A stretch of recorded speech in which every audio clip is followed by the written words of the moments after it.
আমার শত সহস্র কোটি নিবেদন প্রণাম। এই শ্রীচন্দ্রপুরের হরিনাম সংকীর্তন অনুষ্ঠানে শ্রী গৌরহরি মন্দির সম্মুখ প্রাঙ্গণে আজ হরিনাম সংকীর্তনের এই অনুষ্ঠান আরম্ভ হয়েছে। আজকে প্রথম দিন, আরো আগামী দুদিন চলবে।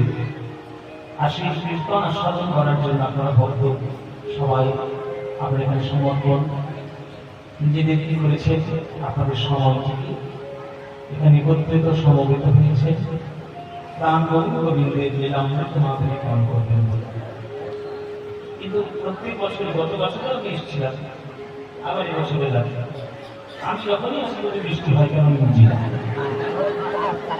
গতবারে ঝড়ে আমাকে ভাবতে দিয়েছে, আর এই বছর একটু বৃষ্টিতে কাটাকাট খোঁজ করছে। আমার সঙ্গে বৃষ্টির মধ্যে একটা হয় স্বচ্ছতা আছে, আর মিত্রতা আছে। ভাই বন্ধুরা একটু স্বচ্ছ,